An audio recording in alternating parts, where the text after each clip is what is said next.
Paul Suisse, Teoria do Desenvolvimento Capitalista. Princípios de Economia Política Marxista. Capítulo 4. Mais-valia e capitalismo. É importante não confundir a produção de mercadorias em geral com o capitalismo.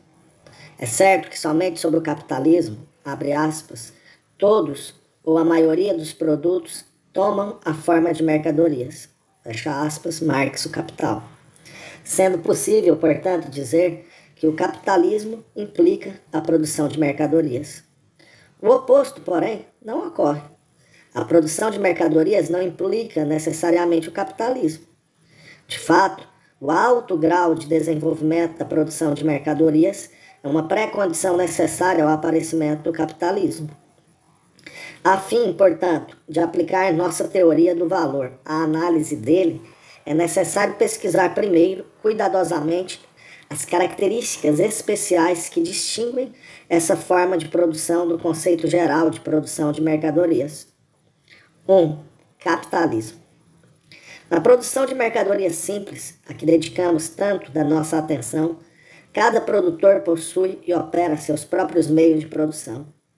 No capitalismo, a propriedade desses meios está nas mãos de um grupo de pessoas, ao passo que o trabalho é executado por outras.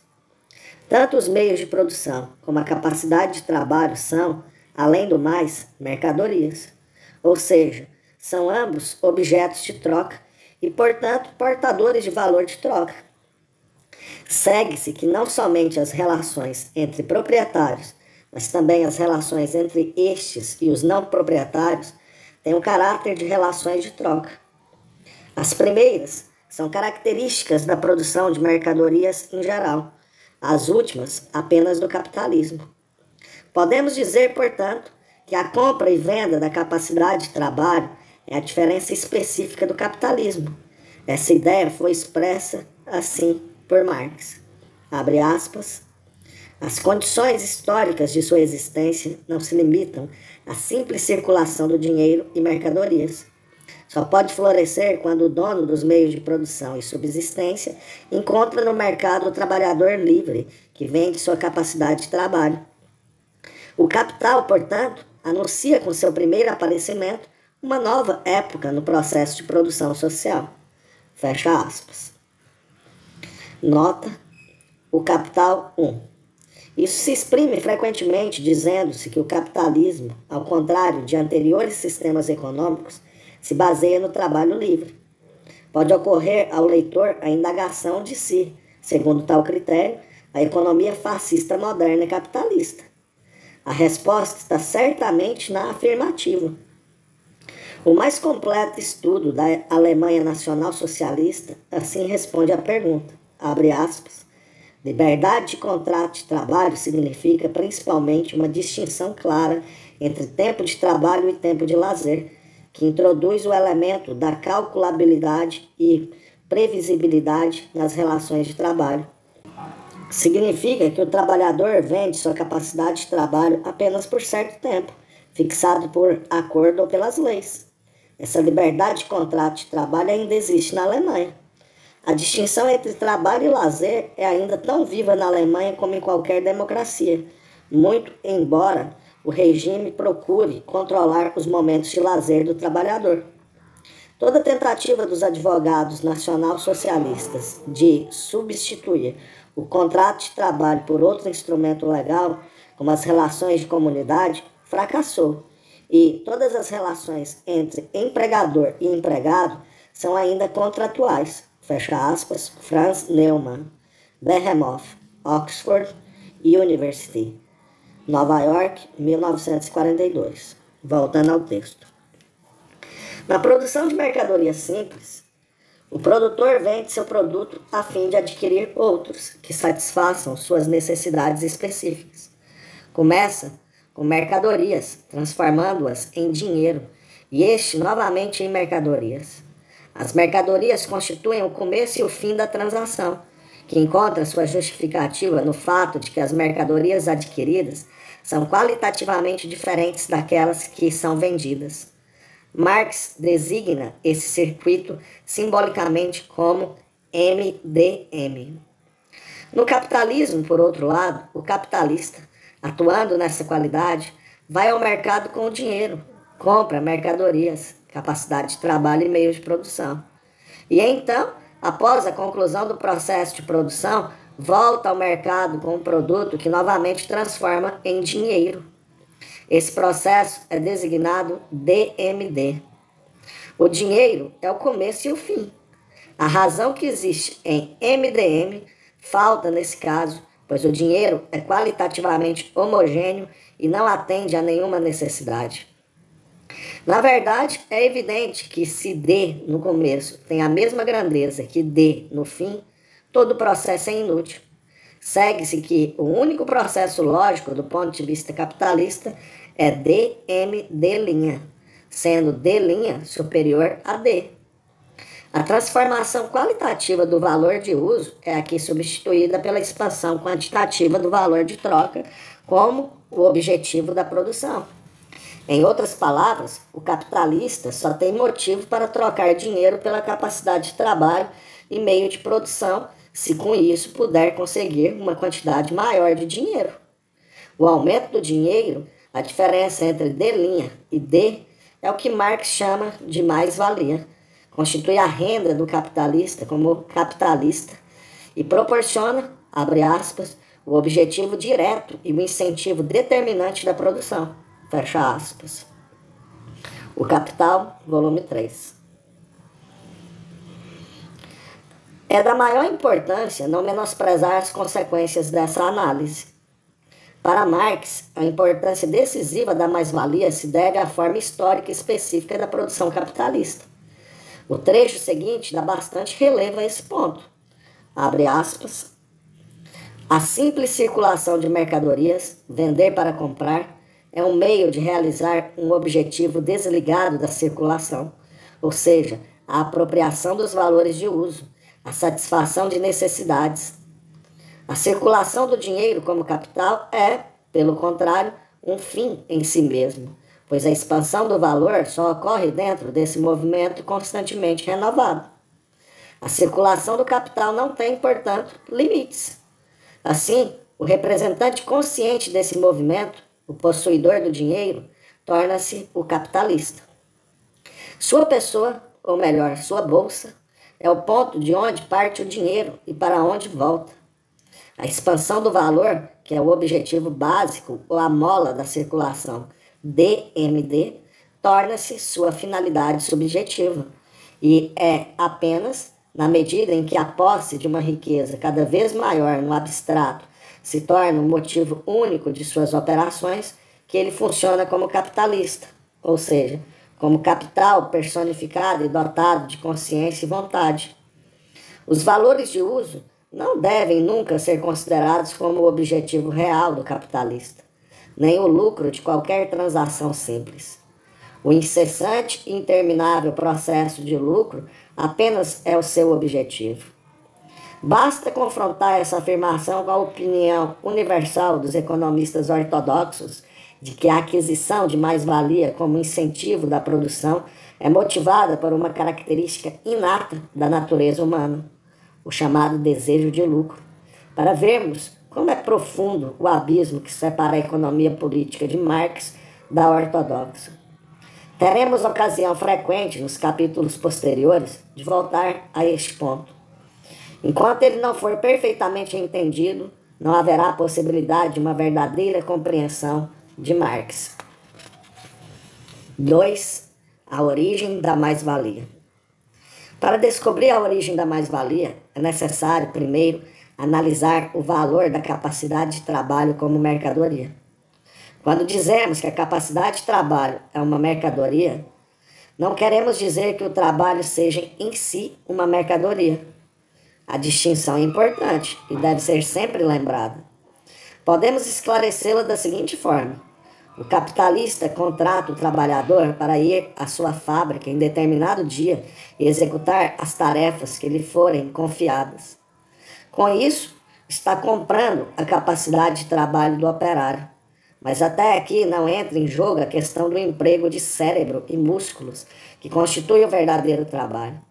Este último só entra em função quando o trabalhador é posto em atividade numa tarefa específica. O trabalho, em outras palavras, é o uso da capacidade de trabalho.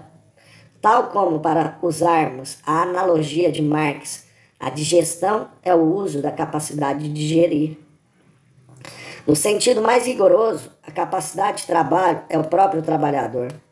Numa sociedade escrava, isso é óbvio, pois o que o comprador adquire é o escravo e não seu trabalho. No capitalismo, porém, o fato de que o contrato de trabalho seja legalmente limitado ou finito, ou ambas as coisas, obscurece o fato de que, na verdade, o que o trabalhador faz é vender-se por um determinado período de tempo estipulado.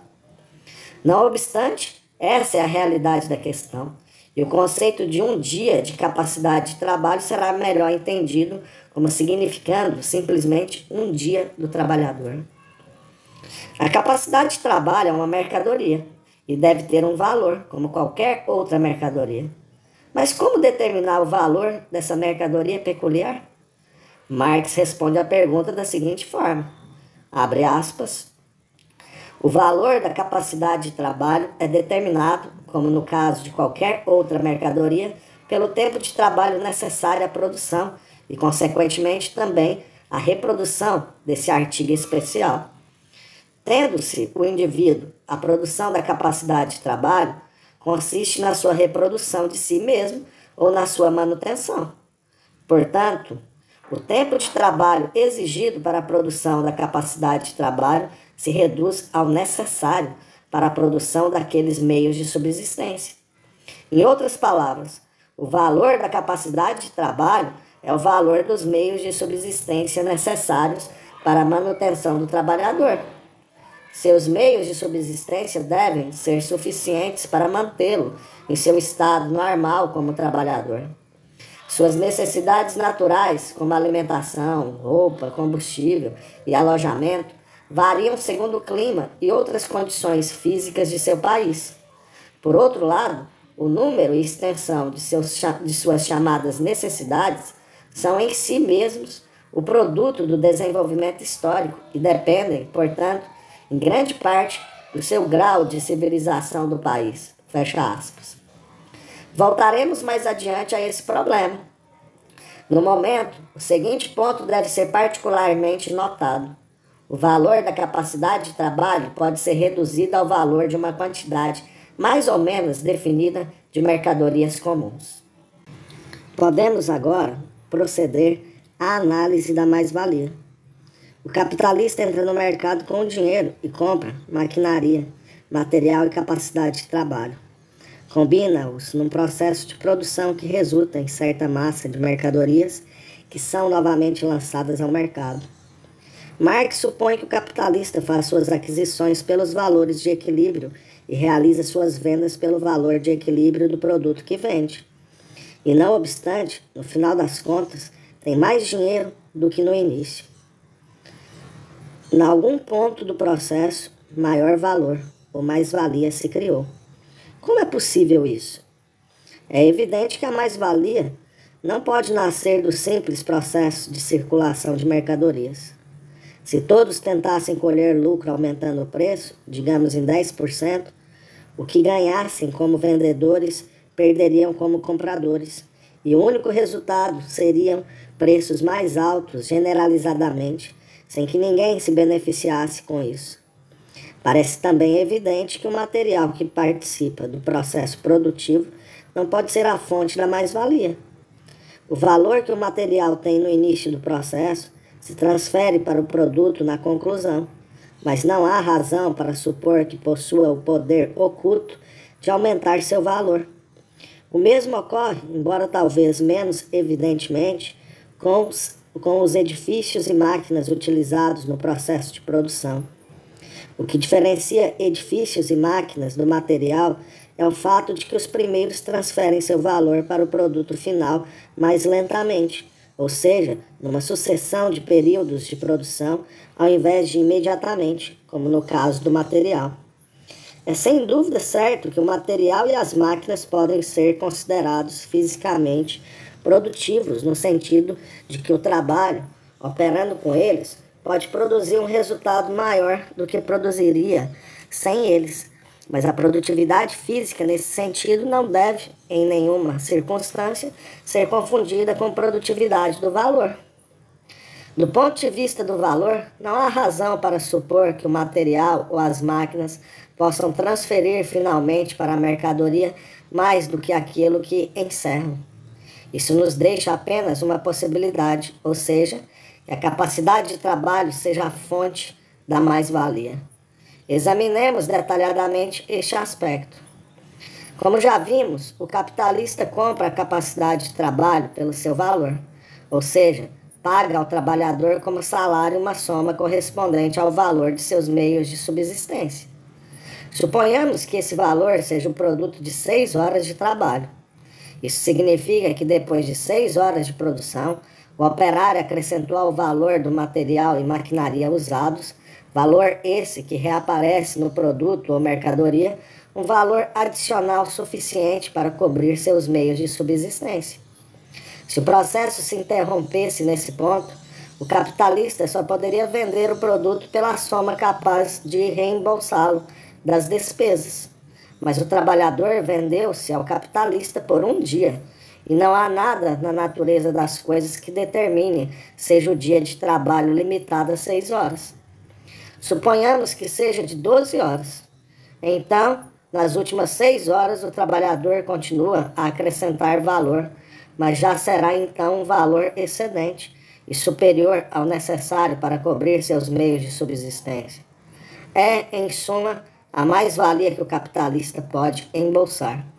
Abre aspas, toda a condição do problema está satisfeita, ao passo que as leis que regulam a troca de mercadorias não foram, de forma alguma, violadas, pois o capitalista, como comprador, pagou cada mercadoria, algodão, fuso, capacidade de trabalho, pelo seu valor integral. Vende seu fio pelo seu valor exato. Não obstante, com tudo isso, retira mais de circulação do que originalmente nela lançou. Fecha aspas. A lógica desse raciocínio pode ser expressa de uma maneira simples. Num dia de trabalho, o operário produz mais do que o necessário para um dia de subsistência. Consequentemente, a jornada pode ser dividida em 2 partes, trabalho necessário e trabalho excedente. Nas condições da produção capitalista, o produto do trabalho necessário retorna ao trabalhador na forma de salários, ao passo que o produto do trabalho excedente fica em poder do capitalista, na forma de mais-valia.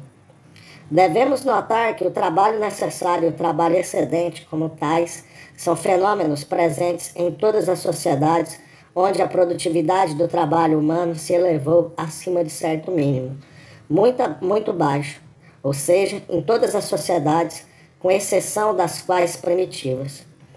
Além disso, em muitas sociedades não capitalistas, por exemplo, na escravista e feudalista, o produto do trabalho excedente fica em poder de uma classe especial que, de uma forma ou de outra, mantém seu controle sobre os meios de produção.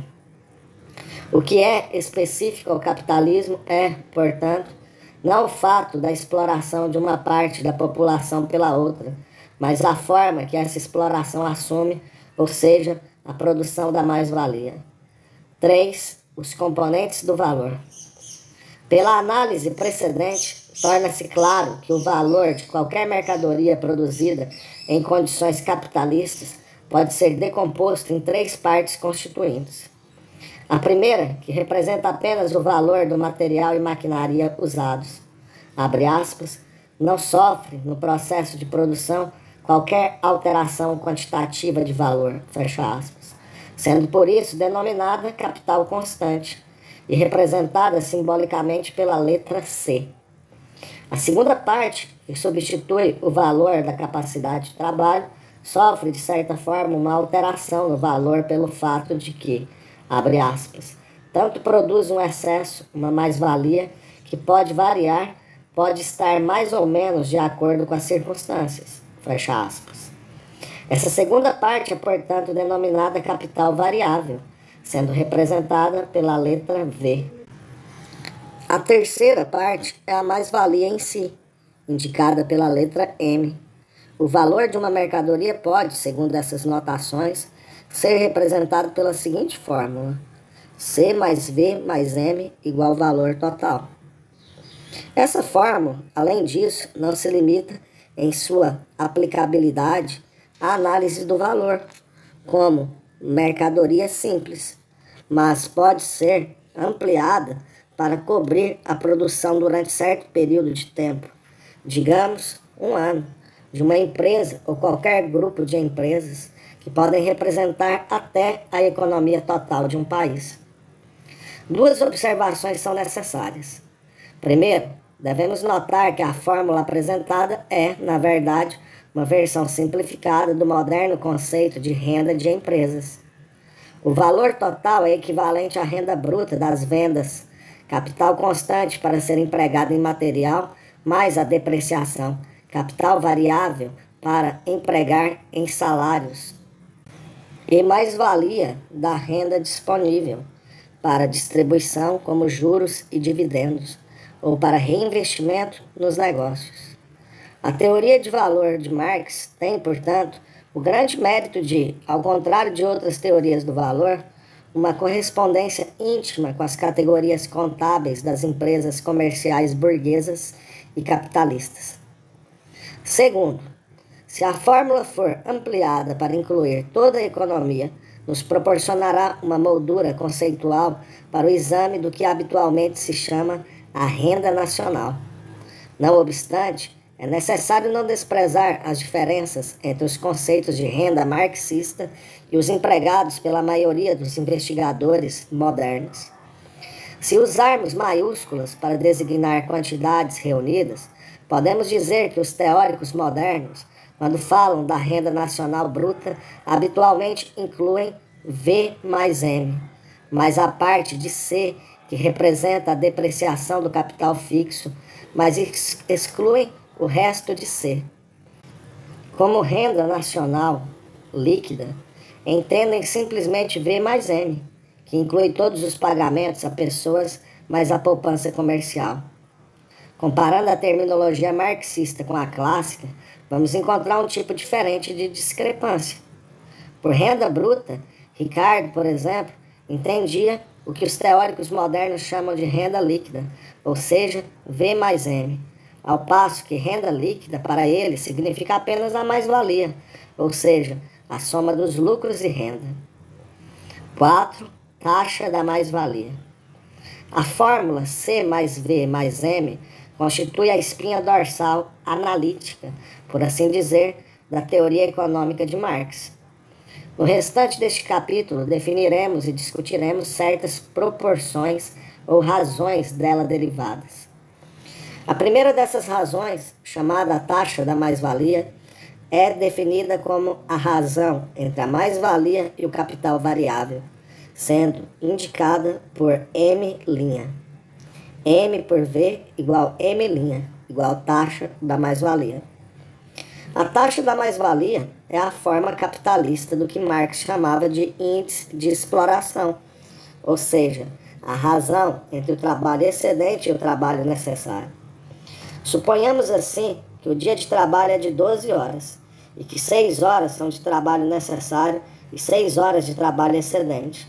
Então, em qualquer sociedade na qual o produto do trabalho excedente fique em poder de uma classe exploradora, teremos um índice de exploração dado pela seguinte razão: 6 horas por 6 horas igual 100%. Sob o capitalismo, o produto do trabalho assume a forma de valor. Suponhamos que numa hora o trabalhador produza um valor de R$1. A taxa da mais-valia será por R$6 por R$6 igual a 100%, que é, naturalmente, numericamente idêntico ao índice de exploração. Os dois conceitos, índice de exploração e taxa de mais-valia, podem ser frequentemente combinados, mas é importante lembrar que o primeiro é um conceito mais geral, aplicável a todas as sociedades exploradoras, ao passo que o último só se aplica ao capitalismo. A grandeza da taxa de mais-valia é determinada diretamente por 3 fatores: a extensão do dia de trabalho, a quantidade de mercadorias que participam do salário real e a produtividade do trabalho. O primeiro estabelece o tempo total a ser dividido entre o trabalho necessário e o excedente. O segundo e terceiro, em conjunto, determinam qual a parte desse tempo que deve ser considerada como trabalho necessário. Cada um desses três fatores é, um de cada vez, o ponto focal de um complexo de forças que tem de ser analisadas numa fase mais avançada da exposição da teoria. A taxa da mais-valia pode ser elevada por uma extensão do dia de trabalho, ou pela redução do salário real, ou por um aumento na produtividade do trabalho, ou, finalmente, por uma combinação dos três movimentos. No caso de um aumento na extensão do dia de trabalho, Marx fala da produção de uma mais-valia absoluta, ao passo que a redução do salário real ou ao aumento da produtividade, levando à redução do trabalho necessário, resulta na produção da mais-valia relativa. Marx escreveu quase sempre com a suposição simplificadora de que a taxa da mais-valia seja a mesma em todos os ramos da indústria e em todas as firmas dentro de cada indústria. Essa suposição implica certas condições que não se consubstanciam, senão parcialmente, na prática.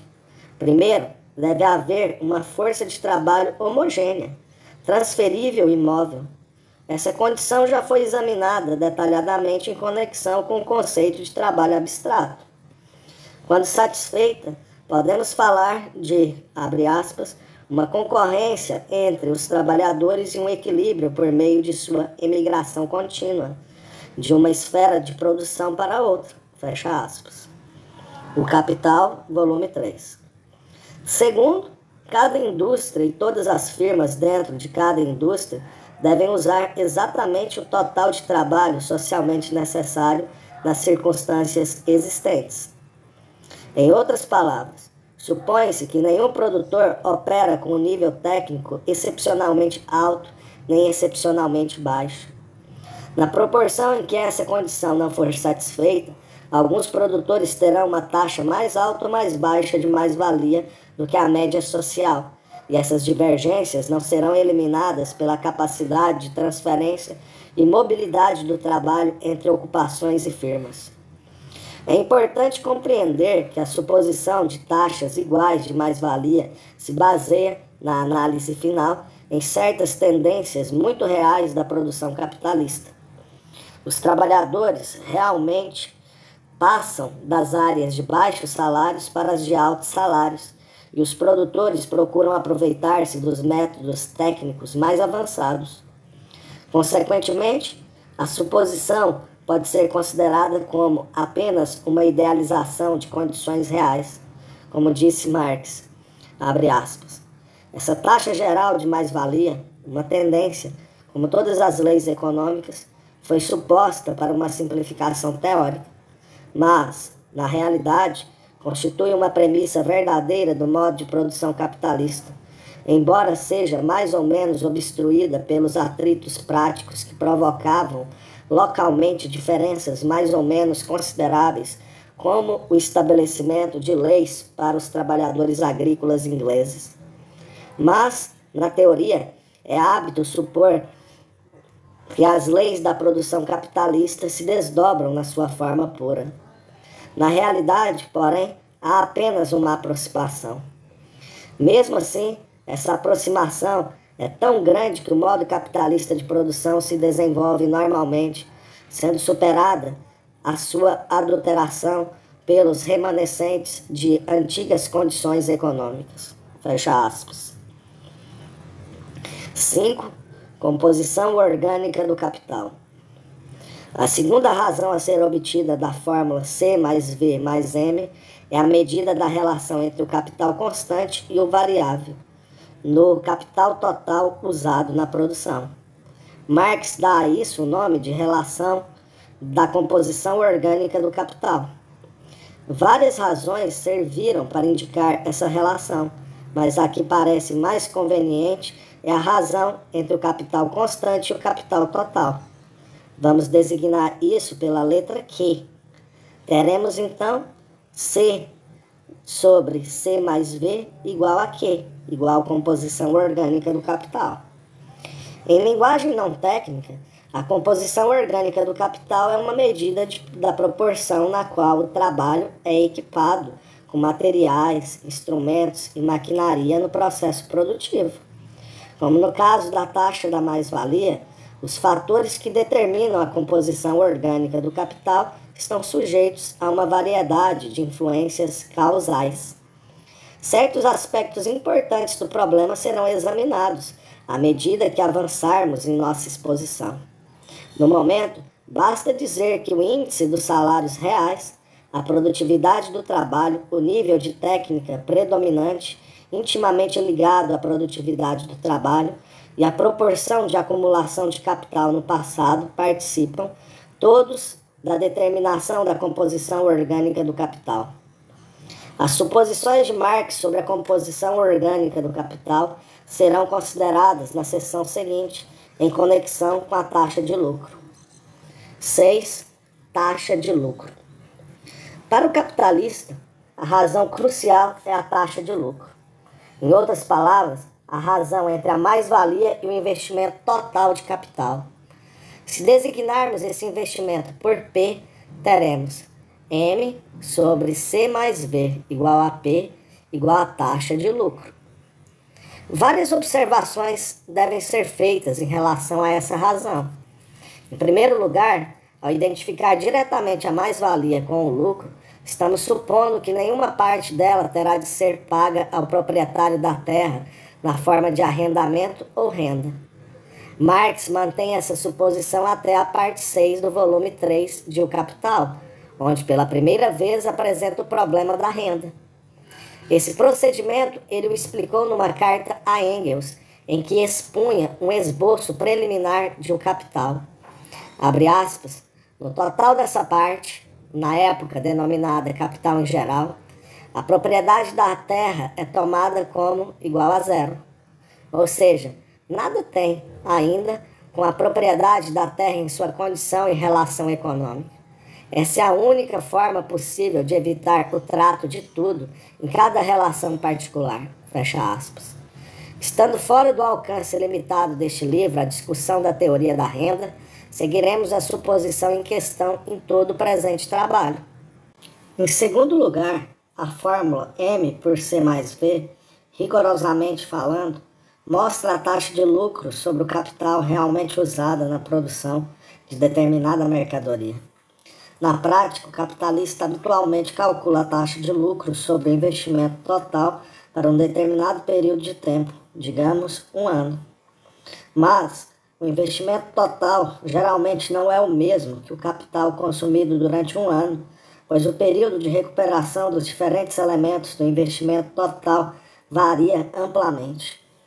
Assim, por exemplo, o edifício de uma fábrica pode durar 50 anos, uma máquina 10 anos, ao passo que o investimento de salários é recuperado pelo capitalista dentro de 3 meses. A fim de simplificar a exposição teórica e colocar a fórmula da taxa de lucro em conformidade com o conceito de uma taxa anual de lucro, Marx supõe que todo o capital tem um período de recuperação idêntico de 1 ano, ou qualquer outro período de tempo escolhido dentro dos objetivos da análise. Isso deixa implícito que o processo demanda 1 ano, que o material, maquinaria e capacidade de trabalho adquiridos no início do ano estão esgotados no final e que o produto é então vendido e todos os investimentos recuperados com o acréscimo da mais-valia. Isso não quer dizer que Marx ignora a questão ligada aos vários períodos de recuperação, tal como não ignora os problemas da renda. Pelo contrário, uma grande parte do volume 2 é dedicada às complicações provocadas pelas diferenças de período de recuperação dos diversos elementos do capital. Mas aqui, novamente, a fim de limitar o âmbito de nossa exposição e focalizar nossa atenção sobre os elementos essenciais da teoria, conservaremos a suposição acima mencionada durante todo o presente trabalho. Quanto aos fatores determinantes da taxa de lucro, é fácil demonstrar que são idênticos aos fatores determinantes da taxa de mais-valia e da composição orgânica do capital. Em linguagem matemática, A taxa de lucro é uma função da taxa de mais-valia e da composição orgânica do capital. Recordando as definições, M' igual M por V, Q igual a C por C mais V e P igual a M sobre C mais V. Segue-se por simples manipulação que P igual a M', 1 menos Q. Assim, apesar do fato de que a taxa de lucro seja a variável crucial do ponto de vista do comportamento capitalista, para a análise teórica ela deve ser considerada como dependente de duas variáveis primárias, a taxa da mais-valia e a composição orgânica do capital. Foi esse, na verdade, o processo adotado por Marx e que seguiremos em nossas investigações subsequentes, particularmente no capítulo 6. Tal como no caso da taxa de mais-valia, também no caso da taxa de lucro supõe-se uma igualdade geral entre indústrias e firmas. As condições necessárias são rigorosamente paralelas nos dois casos. A mobilidade do trabalho das áreas de baixo salário para as de alto salário corresponde à mobilidade do capital das áreas de baixo lucro para as de alto lucro, enquanto em ambos os casos um equilíbrio geral do nível da técnica é necessário. Qualquer capitalista que puder manter vantagem no setor de métodos técnicos pode conseguir maior taxa de mais-valia e, portanto, também maior taxa de lucro que seus competidores. A justificativa para as duas suposições é, portanto, praticamente a mesma, embora talvez na prática, na ausência do monopólio, o capital seja mais homogêneo e mais móvel do que o trabalho. Encontramos nesse ponto, e pela primeira vez, um interessante problema teórico. Se as taxas de mais-valia e de lucro são geralmente iguais, segue-se que, se a troca de mercadoria se deve fazer de acordo com a lei do valor, as composições orgânicas do capital também devem ser geralmente as mesmas. Isso pode ser facilmente demonstrado imaginando-se duas mercadorias com valores iguais e taxas de mais-valia iguais, mas com diferentes composições orgânicas de capital. Por exemplo, o valor da mercadoria A é constituído de 10C mais 20V mais 20M igual a 50, e o de B constituído de 30C mais 10V mais 10M igual a 50. A taxa de mais-valia é em cada caso 100% e seus respectivos valores são idênticos. Presumidamente, deveriam ser trocadas na base de uma pela outra. No entanto, se isso ocorrer, é evidente que o capitalista produtor de A terá uma taxa de lucro de 66, 2/3, ao passo que o capitalista produtor de B terá uma taxa de lucro de apenas 25%. Essa situação não poderia ser de equilíbrio. O leitor se recordará de que a igualdade nas taxas de mais-valia e de lucro foi estabelecida de acordo com tendências reais do funcionamento da produção capitalista, que são provocadas pela força da competição. Poderíamos talvez afirmar que há também uma tendência real para a igualdade das composições orgânicas do capital, de forma que a dificuldade pode ser superada por uma suposição semelhante, também nesse caso? A resposta é negativa. Dentro de uma indústria qualquer, há sem dúvida uma tendência para que a composição orgânica do capital seja igual nas firmas que a compõem. Mas, entre indústrias que produzem mercadorias inteiramente diferentes, através de métodos muito diversos, não existe tal tendência. Por exemplo, não há nada que coloque em conformidade as razões entre o capital constante ou variável nas indústrias de roupas e de aço. É, portanto, inevitável a conclusão de que no mundo real, da produção capitalista e da lei do valor, não serve de controle direto. Será totalmente injustificável, porém, tirar desse fato a conclusão, tal como fazem invariavelmente os críticos de Marx, de que a teoria do valor deve ser lançada fora e que se deve procurar uma nova base para analisar o funcionamento do sistema capitalista. Nota: A melhor exposição desse ponto de vista está em Bomba Weg, Karl Marx and the Close of His System. Não será exagero dizer que as críticas posteriores da economia marxista foram apenas repetições dos argumentos de Bohm. A única grande exceção é a crítica de Ladislau von Bortkiewicz, que examinaremos em vários pontos à medida que avançarmos. Voltando ao texto, é perfeitamente legítimo postular um sistema capitalista no qual as composições orgânicas de capital sejam iguais em toda parte e, portanto, em que seja válida a lei do valor e examinar o funcionamento desse sistema. A validez desse processo não pode ser decidida a priori. Ele deve ser submetido à prova pelo afastamento da suposição de composições orgânicas idênticas e pela investigação da proporção em que será necessário modificar os resultados antes obtidos. Se as modificações forem de importância reduzida, a análise baseada na lei do valor deve ser conservada. Se, por outro lado, forem tão grandes que alterem o caráter essencial dos resultados, então, nesse caso, devemos abandoná-la e procurar um novo ponto de partida. O método de Marx se conforma ao procedimento acima exposto. Nos 2 primeiros volumes de O Capital, ele ignora a diferença de composição orgânica, o que é outra forma de dizer que ele supõe não existirem. Mas no volume 3 abandona essa suposição e mostra que, do ponto de vista dos problemas que estava procurando solucionar, as modificações resultantes dessa nova atitude são relativamente pequenas. Não há dúvida de que a prova que Marx dá para essa última proposição é, sob certos aspectos, insatisfatória, mas pela sua substituição por uma prova adequada, demonstraremos que tanto seu método como suas conclusões são seguros. Ver capítulo 7 em diante.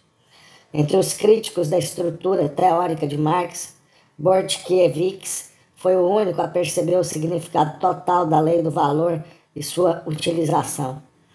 Além disso, como adiante veremos, foi ele quem lançou as bases de uma prova logicamente irretorquível da exatidão do método de Marx, fato que faz dele não só um crítico, mas também um importante colaborador da teoria marxista. A afirmação de Bortkiewicz sobre a questão deve ser citada nesta altura de nossa análise. Abre aspas. O fato de que a lei do valor não seja válida na ordem econômica capitalista depende, segundo Marx, de um fator ou série de fatores que não constitui, mas abrange a essência do capitalismo. Supondo que a composição orgânica do capital fosse a mesma em todas as esferas de produção, a lei do valor se aplicaria diretamente de forma controladora à troca de mercadoria, sem deter a exploração dos trabalhadores pelos capitalistas e sem apresentar nenhum outro motivo para a busca de lucros do capitalista, determinando o volume, direção e técnica da produção. Fecha aspas, Bortkiewicz, 1906. Temos aqui, em resumo, a razão para supor idênticas composições orgânicas do capital. Essa suposição não deve ser confundida com as suposições de taxas iguais de mais-valia e taxas iguais de lucro. Porém, as últimas têm sua justificativa nas tendências em operação numa economia capitalista em regime de competição. As primeiras envolvem uma abstração deliberada das condições que, sem dúvida, existem no mundo real. Sua justificação só pode ser demonstrada, portanto, numa fase posterior, quando as consequências de seu abandono forem examinadas.